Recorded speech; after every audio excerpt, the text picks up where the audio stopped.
is a great opportunity for you to change your life and to enhance the lives of other people around you. So I encourage you to know that power, know your power, know how infinite your power is. Yeah, my says grind time. That's right. It's always grind time. I I got up today. I didn't get up as early as I normally get up, but I'll tell you what, I've been stuck with this jet lag situation from China. It's not that bad though. It's not really that bad, but what happens is that my my bodily system, my system is like a little bit off, almost like a having two sunsets. I literally go to bed twice a day. Like I'll go to bed in the afternoon and I'll sleep for about maybe 4 hours to three, like 3 or 4 hours really hard. And then I'll go to bed at night and sleep for 3 or 4 hours really hard. So it's kind of crazy, to kind of live like that. But I like it because, when you work for yourself, you can sleep whenever you want to.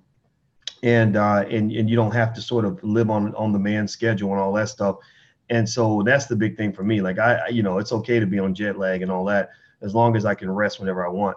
And I'm gonna tell you, if you ever want to be happy, get you a situation where you can take naps. Naps are the most important thing in the world.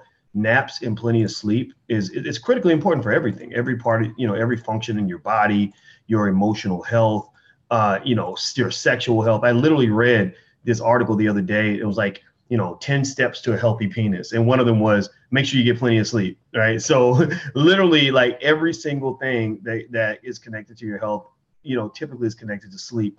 So, if you got these jobs where you're sleep deprived or you're making up all your sleep on the weekends and all that, that ain't good for you. Like that catches up with you and you got to find a way to sleep, And also I want to give a shout out. One of the members of our League of Intelligent Black People actually suggested to me that I start putting some green stuff in my smoothies. I was showing them how I make my smoothies in the morning so I don't get fat. And it turns out that I listen to you. I listen. See, I don't just teach, I learn. I do listen. And I went to the store and I bought cucumber and kale. And I didn't want to like just drink vegetables. Like that just seems kind of gross to me. It's like drinking meat. It's like, who wants to drink meat? Who wants to drink vegetables? But what they said to me actually like created a eureka moment. They said, if you put lots of fruit in with the kale and in with the cucumbers, you won't really taste it. So check it out. So I did that this morning and they're right. I don't taste it. Now, the part I got to get used to is that I used to have a red smoothie because I used to have strawberries and stuff. Now it's like greenish. And it's kind of like, ooh, like who wants to drink green shit, right? But the 8-year-old in my house, 8-year-olds are brilliant. I swear to God, they're amazing. She says, oh, it's a Christmas smoothie because there's like green from the vegetables and red from the strawberries. And I say, yeah, okay, who wouldn't want to drink a Christmas smoothie? So it's all about context and perspective. And we discussed that right after I explained why the monsters in her bedroom were not real, and that I know monsters. I know a lot of dudes in prison, and I know ghosts, and I know them personally. And I said I talked to them, and I told them that you can go anywhere you want, but you can't come up in this house. So we resolved that, and so then we figured out that that's why her door was opening because of the wind, and it wasn't a monster or a ghost. It couldn't have been because they know not to mess with me, and I told them not to come to the house. So those are the great conversations you get to have at 6 o'clock in the morning when you're making your smoothie at the kitchen table, and the 8-year-old wakes up an hour early and is sitting there looking at you, asking all kinds of questions. Now, with that said, as we get started on this really interesting conversation, somebody says put in a green apple. That's a good idea too, but that'll just make it greener. I want to before we get started, do this for me. If you're on social media anywhere and there's a like button, share button, subscribe button, anything like that, make sure you hit that. Right now, please, on YouTube, please hit that thumbs up button. Also, if you want to connect via text message, some of you all got a text, and that's why you're here. Text the word Boyce, B-O-Y-C-E, to 31996. Text my name, Boyce, to 31996. And that way, every day the party's going, and every day we're learning, every day we're having fun, every day we're living our lives to the fullest. What's going on, Jade Ardenell? Jade is out of Brooklyn, and she is a hell of an activist, and she's really on top of that corner store Caroline stuff. And really brought some good information about that. And also I saw Michelle Martin in there. The other Michi, the big Meech, you got the big Meech, and then you got Michi X. And those are the two Michis I don't mess with, because both of them are some badass black women. And if I know anything in life, I know not to mess with badass black women. So anyway, let me talk about this. Let me talk about what I just read this morning. I read it in Essence magazine, and it kind of surprised me. And I think it's worth talking about, mainly because, it's some bullshit. It's just complete bullshit. It's ridiculous. It's kind of crazy.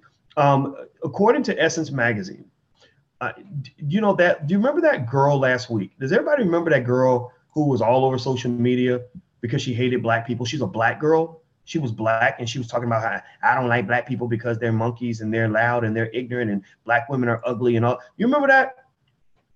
Well, it turns out that was all made up, that's not real. I mean, at least according to the girl's sister, who sounds pretty, in the interview, she seemed pretty articulate and intelligent and doesn't seem totally crazy. She basically said, none of that's true, that, my mother and my sister, they're looking for a come up, and they basically wanted a free trip to go out to California, wherever they shoot that show. And so they just sort of created this persona that they were hoping would make this little girl go viral. And she did go viral. I mean, I saw her on the internet, and I'd seen her like before. It seemed like, I don't know why I didn't see, it seemed like I'd seen her a year before, but maybe that wasn't it. But, I saw it and I was like, okay, a mentally ill black person, those are like a dime a dozen. You got a lot of crazy Negroes out here. She just was crazier than most. And also, it doesn't surprise me when mainstream media, they like to parade the insane Negro. They like to parade the backwards black person who needs mental help immediately. They like that. That's, ever since they would do, something would happen, a building would burn down, and they always interview the crazy toothless man on the street. I seen did everything, right? Whatever, right? That, like, they like that. Like, we are always entertainment for them. I did not expect that from Dr. Phil. I see that, again, I don't know what was really going on here, but I almost see it as like a desperate push for ratings. And it is kind of sad. I mean, it certainly kills his credibility. And I think that he should probably address this. But then I think even beyond that, he should address, like, why was this girl even on there in the first place? I mean, the stuff she was saying about black people is unacceptable language. You shouldn't have anybody on TV talking about black people that way. Like, do you think it's okay for her to say that just because she's black? Like, is that your thinking? I mean, let's be clear. My heart goes out to the Jewish community because they just endured this horrible massacre out in Pittsburgh and all this other stuff. And, I don't think they would, the networks would bring somebody on, not a legitimate network, legitimate show, would bring on a Jewish person who was spreading a bunch of horrible stereotypes about the Jewish community. I don't think they would allow that. And so the idea that they would let a black person come on and do that is kind of strange to me, because it's incredibly disrespectful to black people. So anyway, let me read some of what this article says, so we can kind of talk about it, because I think I'm proud. I'm very happy her sister brought it up. Her and her sister, both, beautiful young black women. And I'm glad to hear that the 16-year-old isn't as crazy and deranged as she appears to be. But Yisha Callahan wrote this article in Essence, and she says, last week, a polarizing 16-year-old appeared on Dr. Phil to discuss why she hated anything involved with being black. Treasure Richards, that's her name, Treasure Richards. Treasure, okay. Her comments reeked of self-hate as she called black people monkeys and ghetto. So she said, quote, most African Americans speak ghetto. When it comes to black, I don't even know what ghetto, I don't know what that means to speak ghetto. I don't know that language. I learned a little Chinese, but I never learned ghetto. She says, most African Americans speak ghetto. And when it comes to black people, I think they're all ugly and I have nothing in common with them. I act and think like a white person instead of a black person, Treasure said. When I think about African Americans, I feel like asking them, what is wrong with them? They're really dangerous. And she said a lot more than that. There was a lot more that she said that was kind of going through the internet. Now, her mother's name is Monique.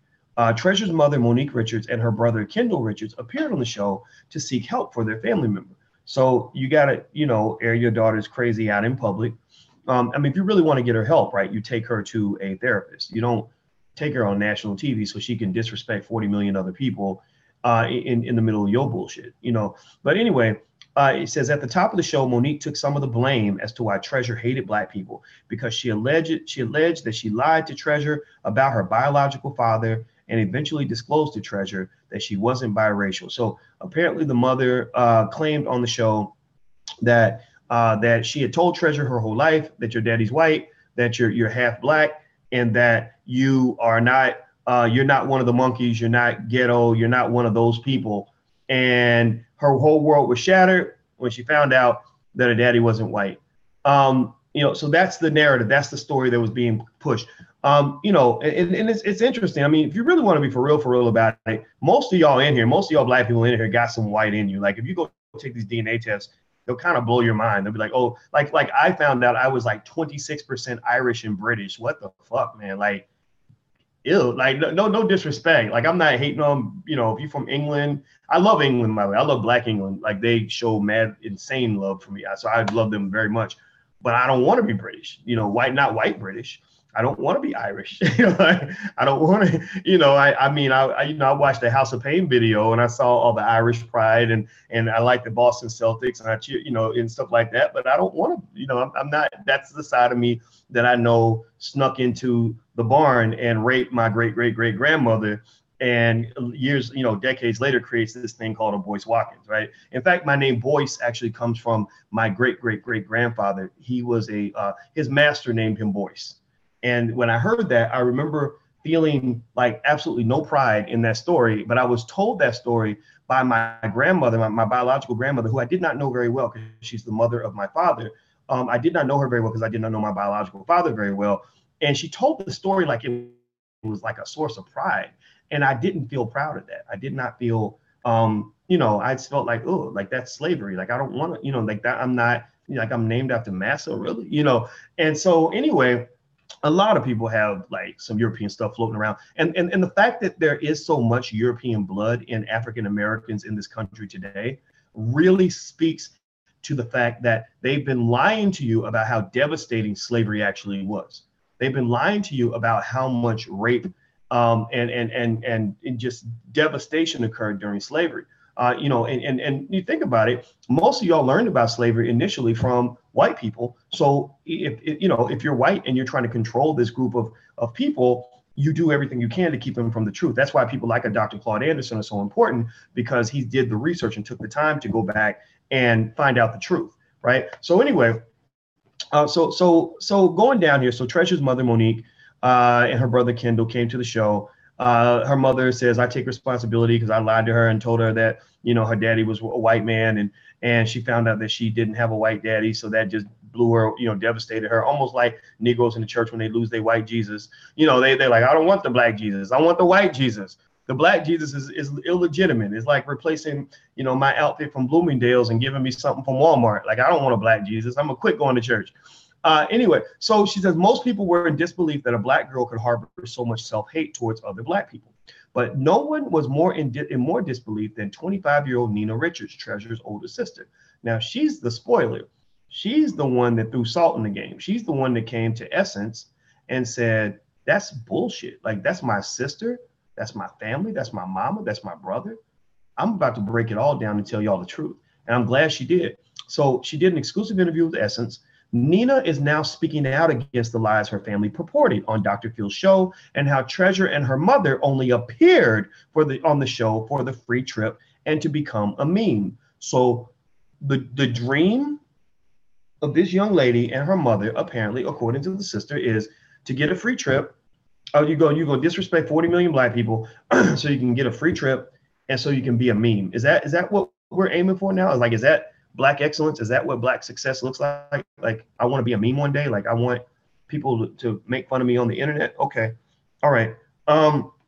So she says, I knew they were going to LA, but I didn't know what it was about, Nina said. When asked if she knew about their Dr. Phil appearance, quote, they told us they weren't allowed to say what the show was about. I thought it was something she actually did in her real life. And by real life, Nina means that Treasure is currently on the run from Michigan's Child Protective Services. Oh, Oh, so Treasure's like, she's on the run from the kitty po-pos, the child protector services, the people that come and get you when your mama or your daddy ain't shit, or when somebody in your household is abusing you, or somebody's not doing right by the baby in the house. Okay, I did not. That's interesting, right? So I guess, you're putting your black hatred out in the street. Now you got an older sister who's putting your business out in the street. Um, and it makes sense. I mean, it makes perfect sense because obviously, obviously the little girl's crazy, but now she's a crazy liar. And typically the apple does not fall far from the tree. So I'm not really blaming the little girl. She's just a child. I blame her a little bit, but I blame the mother and the father more than anything. So anyway, let's see here. So Treasure stopped. Here's what else she said. She said Treasure stopped going to school for a very long time. She's into a lot of craziness. She puts herself out there and she has all these hustles. She's banned from CVS. Well, that's pretty random. CVS is, the drugstore, like Walgreens. Like she can't go into CVS. She probably was in there stealing or something or taking drugs. She's done a lot, Nina stated. When it comes to Treasure's appearance on Dr. Phil, it definitely wasn't something the 16-year-old orchestrated on her own. Nina says her mother wanted the free trip and her brother was basically along for the ride. But what pisses Nina off even more is that her deceased father's name and reputation was ruined. William Richards, who was a white man, died in 2006 and had his photo shown on national television. Monique apparently lied about the fact that Treasure never knew he wasn't her biological father. According to Nina, her siblings always knew he wasn't their biological father, but he was the one who raised him. So basically she's saying that they had a white daddy in the house. It's okay. I mean, if he's a good guy, then he's a good guy. And he died in 2006, but he helped raise the children. And the mother went on the show and said, "Oh, the reason my black baby's crazy and wants to be white is because she thought she was half white and found out that she wasn't, and now she's just crushed."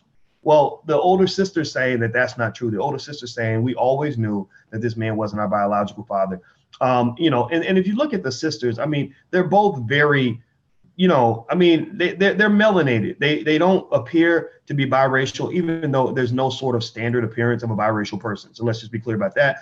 But they don't, if you go to drboycetv.com, you can actually see the images. If you're on Instagram or Facebook, you can't see it, but I'm talking to you guys through my phone. But if you look here at the image, you can kind of see, there's nothing that really just kind of jumps out and says biracial.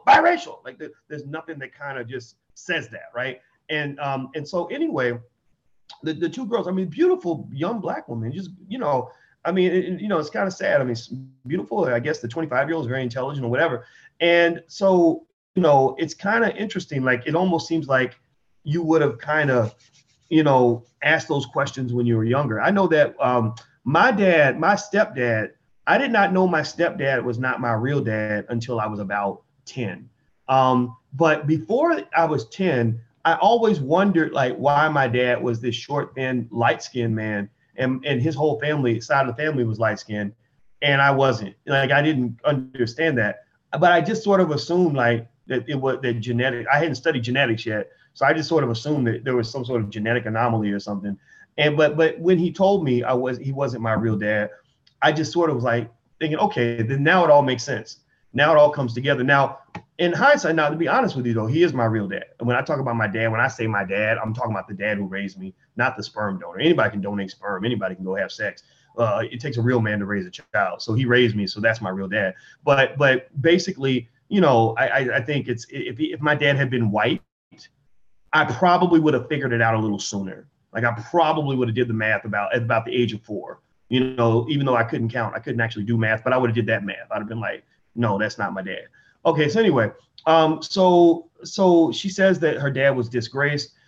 She says, I haven't spoken to my mom since the episode aired. My mom and I have always had a rocky relationship because she's done a lot of evil stuff, said Nina. Treasure always knew who her biological dad was. And when it came to daddy, William, he was a very loving and kind man. All of that narrative of her not knowing she wasn't white is fake. She says it's fake. He loved us and was such a loving person, and seeing his picture slapped all over television was a disgrace. And what else was fake, according to Nina?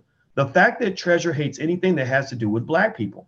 If you take a look at Treasure's Facebook page, you can clearly see she has black friends and even wrote about supporting Black Lives Matter.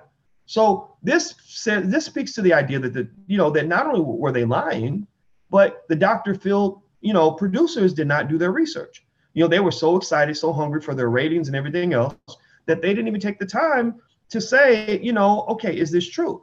All they said was, oh, crazy Negro alert. We got this crazy person who's good for TV, and we're on this Jerry Springer kick, and which means we're going to put the most ridiculous, dastardly bullshit on TV, and we're going to get views from this. People are going to watch the show because of this, and because research.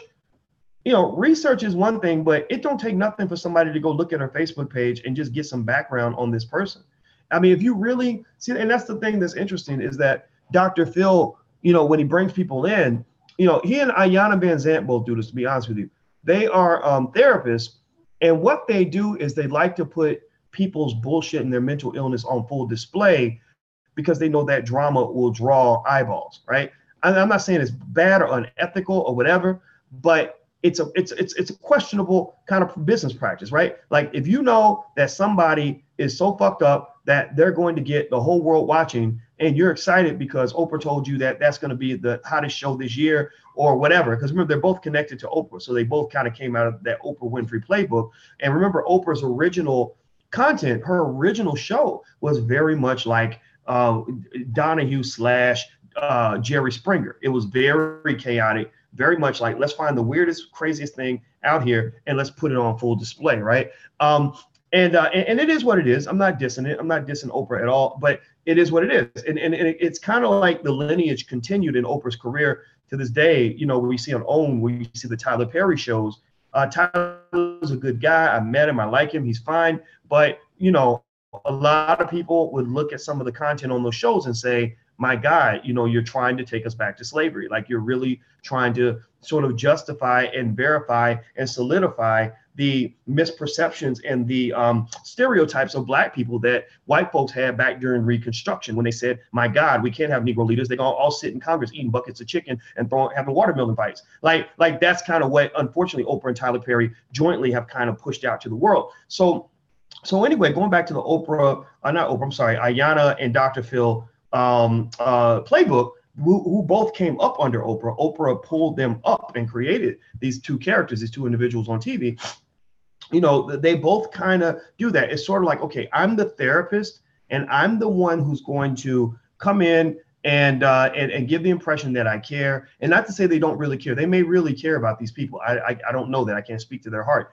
But what I'm really doing is I'm sucking you in with the coonery. Like I really want, this ridiculous Black person to be on national television so that a lot of Black people will watch, because y'all know y'all love crazy Negroes. Like we love it. We love seeing ourselves looking like that. A lot of us do. Like we don't understand it. We don't understand the history. We don't even, but Megyn Kelly said she didn't understand why blackface was offensive. Shit. I'd say half of all Black people don't understand why blackface is offensive. I kid you not. I believe that if you showed up at a party in blackface, you would have some Black people say that's offensive. What's going on? And some Black people say, my God, that's a great costume.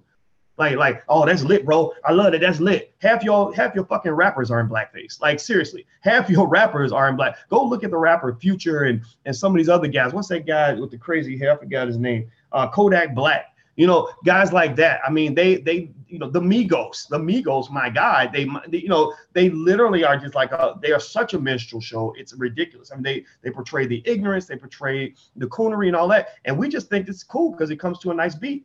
Bad and bougie. Cooking it up with a Uzi, bad and bougie, right? Like we like that because they lure us in with these toxic nursery rhymes. But if you talk to any historian, anybody that really understands even a little bit about history, they can tell you. Like Dr. Claude Anderson would look at the Migos and say, oh, this is just like what they used to do back on the plantation when they would bring little Buck in front of the white people and make him wear a watermelon hat and dance like a gorilla. Like he will connect the dots for you. And most Black people can't connect the dots because they were either uneducated or severely miseducated by the very same people who benefit financially from the Black minstrel shows.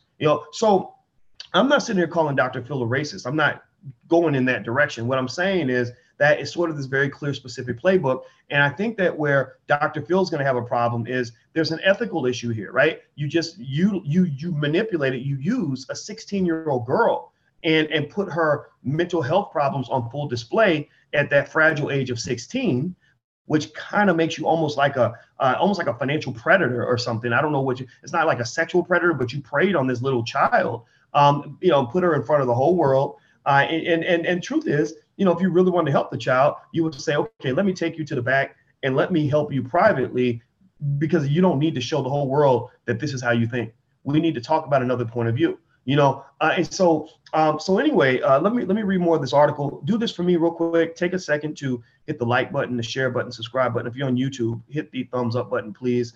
Also, if you want to support intelligent Black media and also be a part of our group, the League of Intelligent Black People, go to intelligentblackpeople.com. That's intelligentblackpeople.com. Somebody please type that in. And that's kind of our little clique. We're bringing intelligence back. And also you get lots of free stuff for being part of the group. So intelligentblackpeople.com. All right. So let's see here. It's a disgrace. Okay. So she says it's a disgrace. Oh, wait, let me go back here. She says, so what else is fake? According to Nina, the fact that Treasure hates anything that has to do with Black people, that's fake. She said, if you take a look at Treasure's Facebook page, you can clearly see she has Black friends and even wrote about supporting Black Lives Matter. And guess who else might have known about Treasure and her family being a fraud?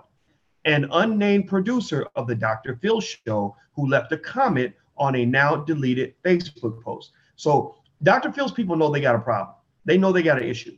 They know that people are watching now. People are skeptical. People are questioning. People are like, why would you do this? Like, what is your, what's happening here? And so this producer's comment that was put on Facebook, I don't know if it was on Treasure's page or if it was on the Dr. Phil page, they took the comment down. They're like, oh shit, we need to move on. We need to move forward. Nothing to see here, people, nothing to see here, right?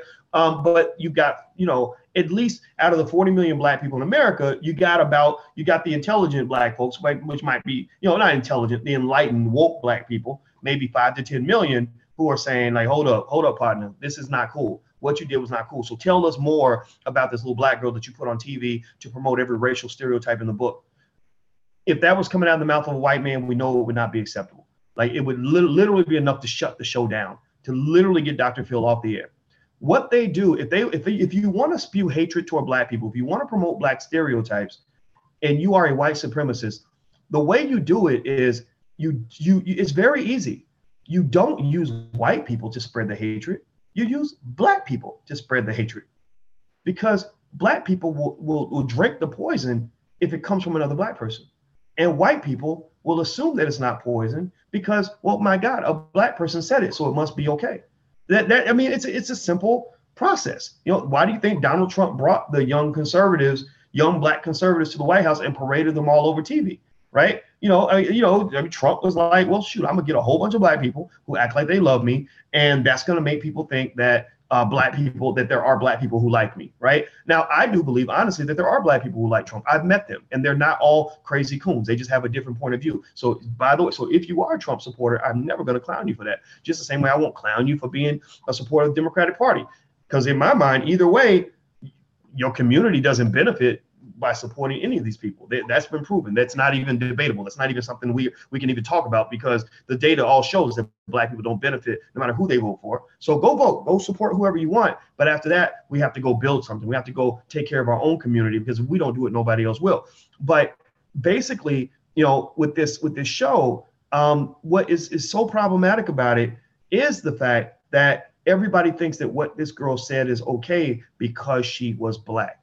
Again, if she were white, or if it were a white male, or if it were Dr. Phil, nobody would allow this. People would go insane. And that translates to how your rappers, some of your rappers, not all of them, some of your rappers will literally piss on the Black community, spread the most toxic messages in Black people, ruin half of your children, to give them no future, destroy them before the age of 9. And we think it's okay because it comes with a nice beat, and because it came out of the mouth of a Black person. It's no different from when I drink this smoothie and I don't want to drink vegetables. I think it's gross. But because I put strawberries and bananas on top of it, I don't taste the veggies. So I drink it and it tastes just fine. Right. So the difference is I'm talking about drinking vegetables. And in our case, we're talking about drinking poison. If vegetables are good, poison ain't good. The simple math. So let's keep going. She says, it's a disgrace to our family and our race we are a black family, very black. We're Detroit black. Now that's black. When you Detroit black, y'all know what I'm talking about. If you're from Detroit, holler if you hear me. If you Detroit black, that's not black. That's not regular black. That's blackity black. When you Chicago black, that's extra black. When you Philly black, that's super black, right? So there's some places where there's black, and then there's blackity black. There's Houston black. There's Oakland black. And I've seen it. I've spoken all over the country, and I know different versions of black. Like Oakland black is not Alabama black. No disrespect to Alabama. Y'all got some work to do, right? Or New York, Brooklyn black ain't the same as, Dallas black, right? It's very different kinds of black, right? So she said, we're not just black, we're Detroit black. She said, for my mom to allow this is a mind fuck to us all. So she's keeping it real. She told the truth. So she said, now she goes, and now she talks about Dr. Phil. So now the sister of the little 16-year-old crazy girl who hates black people is talking about Dr. Phil. And I'm glad she made the connection. That's the thing, because the first thing that's going to happen if somebody brings this up, that she's a fraud and all sorts of stuff, Dr. Phil's people are going to deny any sort of culpability. They're going to say, oh, no, we didn't know. We had no idea, blah, blah, blah. No. You should vet your guests, especially if they're going to go spew racial stereotypes that they've been getting black people killed for 400 years. Again, you can't do that with Jews. They would shut your shit down quickly. They shut down Michael Jackson's song because he said "kike me" in the song. Remember that he wasn't even being derogatory, but they shut that down. Jay-Z just mentioned the Jews as a reference point of people that have achieved economic power and that we should replicate that. And they said, oh, that's anti-Semitic. So they're literally they have made themselves into such a protected class that it's like, you can't even say our name. Negro, you say our name, we're gonna shut your shit down. Don't even say don't keep our names out your mouth, right? That's power. Black people ain't got that power. In fact, let me go. She says something that's very profound in this next statement. And this goes back to the point I was just making. Here's what the sister says. She says, Dr. Phil's people did not care. They wanted to spin this narrative. This is why I believe everyone on that show's staff is a racist. Dr. Phil corrected my sister for saying retard is a derogatory word, but never corrected her on saying niggers. So you offend everybody else in America. You say the word retarded, oh, well, that's offensive. You say something derogatory that the feminists don't like, oh, that's offensive. You say something derogatory about LGBT people, oh, you can't say that, that's not cool. You say something about the Jewish community, oh, no, that's not appropriate. But you turn on the radio, or you look at some of the music that's being pumped out by these record labels that are not owned by black people, and you're hearing nigga, bitch, nigga, kill a nigga. I shot a nigga yesterday. I'm very proud to kill niggas. Let's all kill niggas every day, right? I mean, and think about this again. If a white man was saying these things, we would be outraged. We would go ballistic. If a white cop made a song that sounded like some of the stuff that comes out of the mouths of some of these rappers, like some of y'all's heads would just explode, right? But because it comes out of the mouth of a black person, everyone says, oh, well, it must be okay, right? Well, it's not okay. The reason that you think it's okay is, one, because it came out of the mouth of somebody who looks like you, who was just co-opted economically. That's how they do. They find the poor kid in the hood who'll say anything for $1.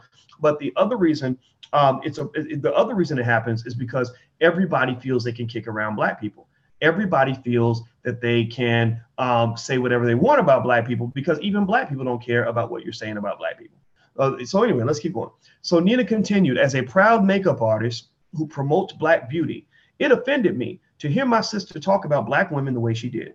My mom raised me to be a proud black woman, and the love of black culture was always there. So she's saying, she's not just saying, that my sister doesn't, that she does not hate black people as much as she portrayed on the show.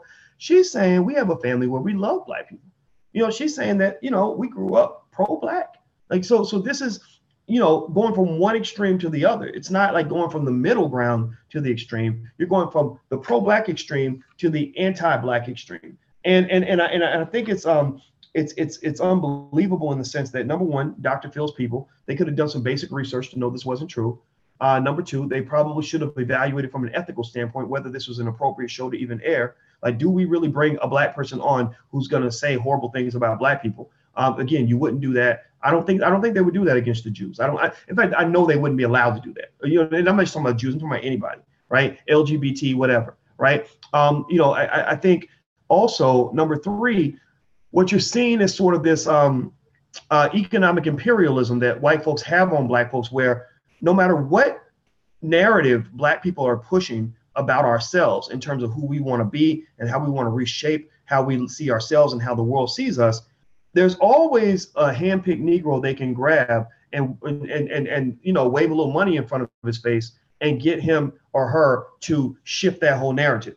Why is that? Well, because if you control all the TV networks and all the radio stations, then you can take that one in a million voice of the black person who hates other black people and make that the biggest voice in the room.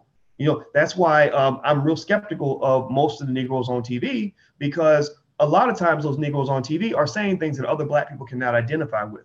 And I'm not just talking about the racist Negroes. I'm talking about, you can talk about the conservatives, the Candace Owens and the people like that. I'm also talking about the Angela Rye's and the Van Joneses and the people on CNN who are acting like being black means you must be a Democrat and that you must show up and support the Democrats in every election, no matter how disrespectful they were to you. That's not a black conversation. Black people aren't making that decision. That decision is being made by corporate money, Democratic Party money, by white overseers who are telling these Negroes what to say and what to do.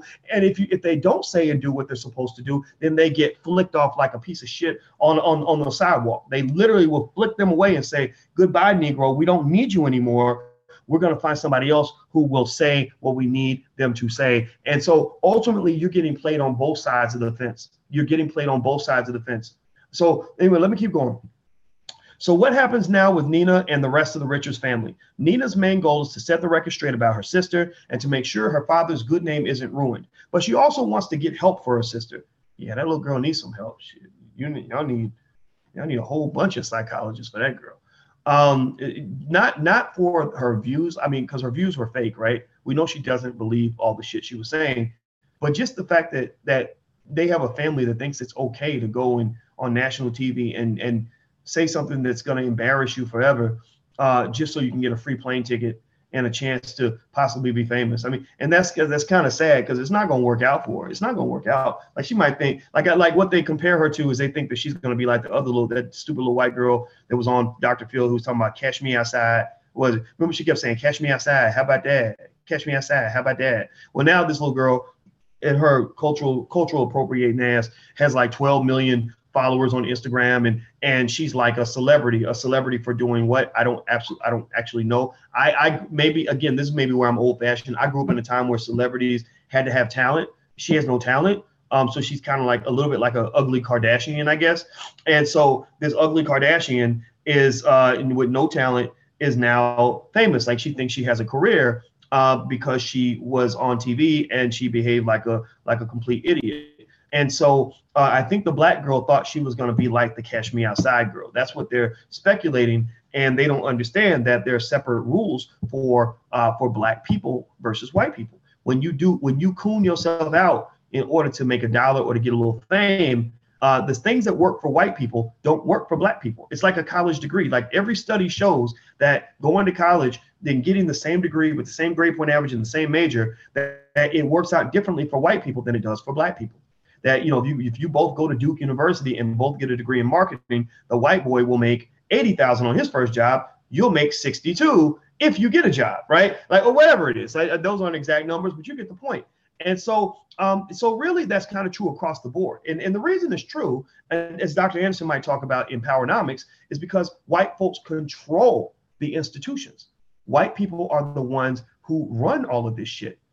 It's like when we were kids, we used to play this game called Dungeons and Dragons, and everybody had a character, and then one person got to be the dungeon master. The dungeon master had the power of God.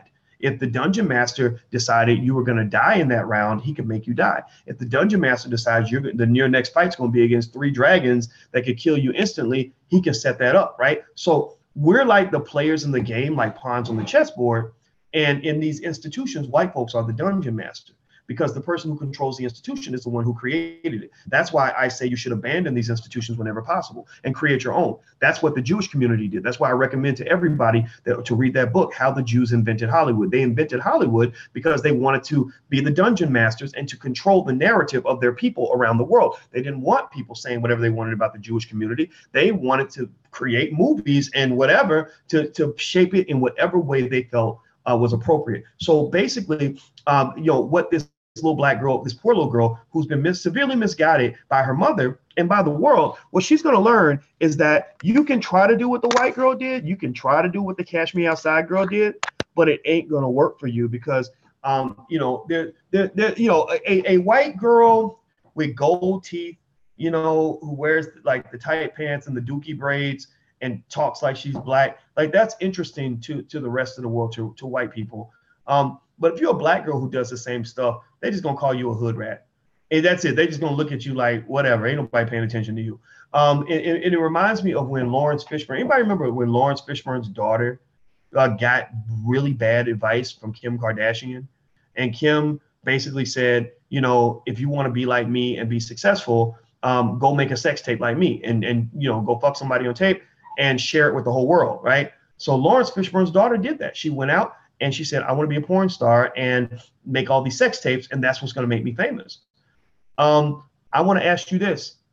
Have you seen Montana Fishburne, Lawrence Fishburne's daughter? Have you seen Montana in any movies lately other than porno movies? Have you seen Montana Fishburne, doing like makeup ads, for like internet? When I was in China, I saw a big Kardashian billboard right in the Shanghai airport where all the Kardashians were like selling, I forgot, Calvin Klein underwear or some shit, right? Are you seeing Calvin Klein underwear ads featuring Montana Fishburne?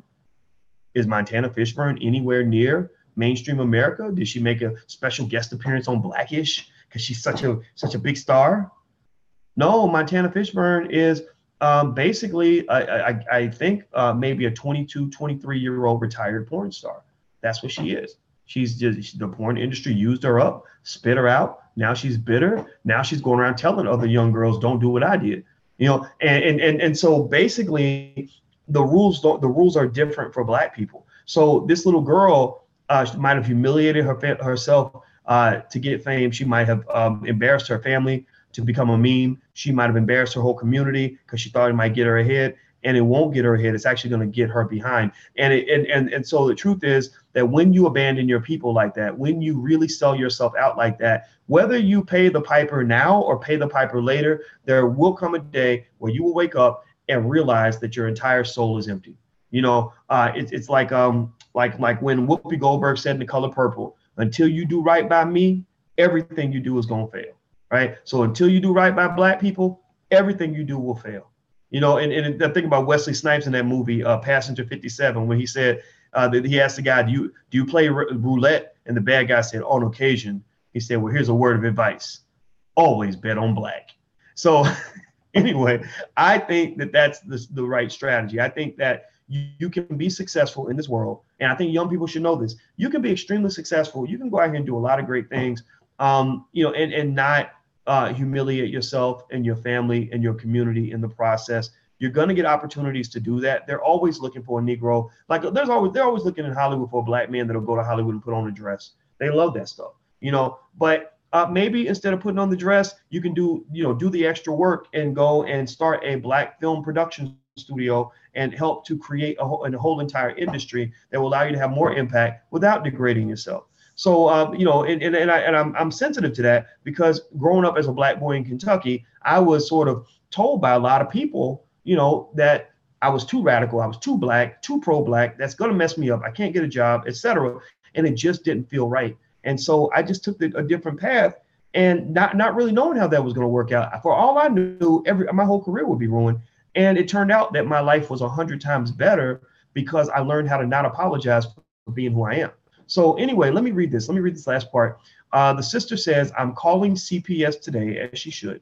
She needs to do some hard time in juvie and sit down and be in a controlled area. She doesn't want help from a regular family household. Being in a controlled area is for her own good because there are people who want to hurt her now. Yeah, people want to beat that ass. People online have been sending her death threats and want to know where she lives. And the internet the internet knows all secrets, so they will find out where she's at. People from her school know where she is. Her life is at stake at this point. That is true. So Essence at the end, the author of the Essence article, her name is what's her name? Her name Yesha Callahan. I want to give her props for writing this article. It's very well done.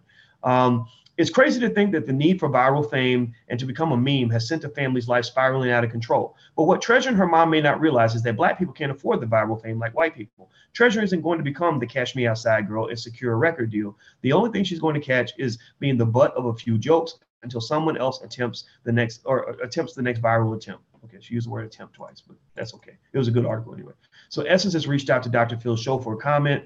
They're probably not going to comment. Or maybe when they do, it'll be like a prepared statement. They're probably going to try to just move on. They're going to probably just try to make people forget about it, deprive the story of air, and maybe they're going to succeed. And part of the reason I think that they might succeed is because Black people tend to forgive very easily. Just with the killings and all that stuff. We just are like ready to forgive the killer before the trial even begins, and that's just kind of unfortunately sort of the culture that was given to us. But I'm happy to see that people are at least holding them accountable. And I want Camille Johnson to know that I just made you a moderator on the channel because I realize we need more mods. And also Champs Vizion. I don't know you, but I'm glad you're here, so I'm gonna make you a moderator on the YouTube channel. So anyway, I'm done. I'm out of here. I'm about to go and do some more work. But do me a favor, make sure you subscribe at drboycetv.com. That's where I go live on YouTube, drboycetv.com. If you're on YouTube, hit the thumbs up button right quick. Take 1 second. Please hit the thumbs up button.